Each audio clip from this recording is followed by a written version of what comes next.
एहि सूर्यदेव सहस्रांशो तेजो शशि जगत्पते अनुकंपय मांग भक्त्या गृहणार्ध्य दिवाकर। नमस्कार, उदय इंडिया डिजिटल में आपका स्वागत है। मैं हूँ उपाली अपराजिता। छठ महापर्व की शुरुआत हो चुकी है और पूर्वांचल में मनाया जाने वाला ये त्यौहार अब ग्लोबल हो चुका है। छठ पर्व की परंपरा को गौर से देखा जाए तो मनुष्य को प्रकृति से जोड़ने का त्यौहार है।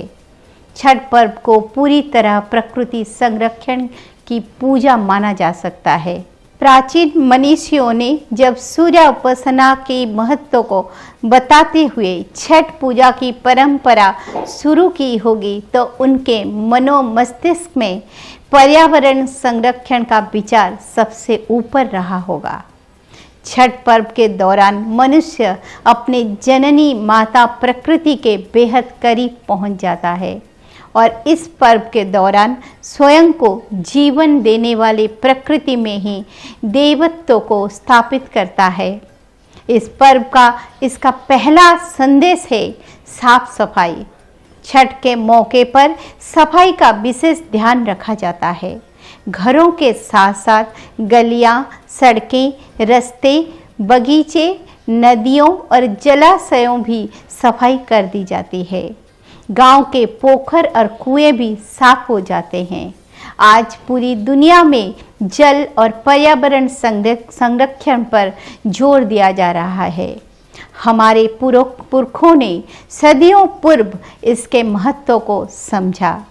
यही कारण है कि छठ पर्व पर नदी, घाटों और जलाशयों की सफाई की जाती है और जल को इतना निर्मल कर दिया जाता है कि सूर्य की छाया पानी में साफ साफ दिखाई दे।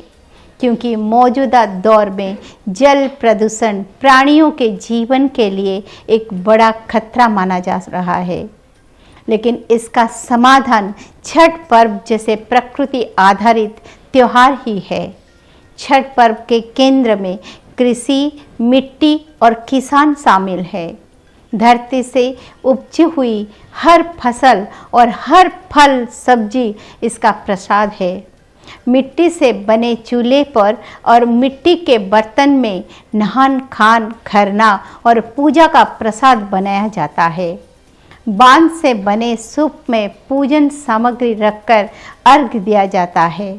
बांस का बना सूप, दौरा, टोकरी, मौनी तथा मिट्टी से बना दीप, चौमुखा और पंचमुखा दिया और कंदमूल और फल जैसे ईख, सेब, केला, संतरा, नींबू, नारियल, अदरक, हल्दी, सोथनी, पानी फल, सिंघाड़ा, चना, चावल, ठेकुआ इत्यादि छठ पूजा की सामग्री प्रकृति से जुड़ती है।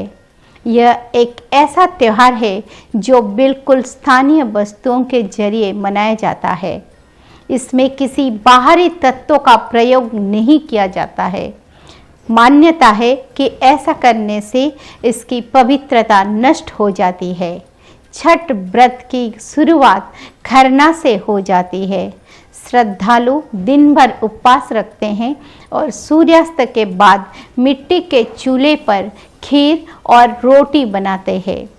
पर्व के तीसरे दिन छठ व्रती अस्त होते हुए सूर्य को अर्घ्य देते हैं।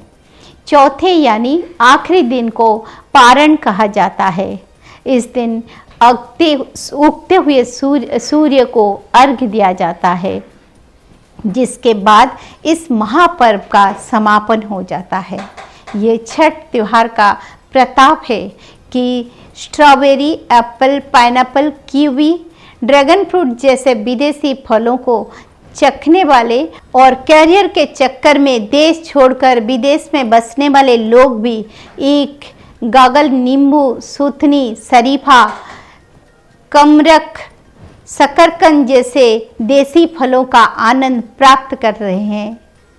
मुगलई थाली, चाइनीज, इटालियन फूड के ज़माने में भी खीर, कचरी, रोटी, चावल, दाल, कद्दू, कोहड़ा, अगस्त्य के फूल जैसे साग सब्जियों का स्वाद लोगों की जुबान पर इतना चढ़ जाता है कि इसकी खुशबू लोगों को अगले साल भी इस महापर्व में शामिल होने के लिए मजबूर कर देती है।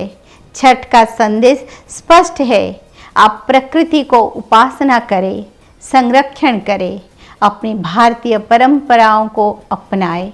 सुख आपको स्वयं ही प्राप्त होगा। यही छठ मैया और सूर्य नारायण का आशीर्वाद है। जय छठ परमेश्वरी। ओम सूर्याय नमः।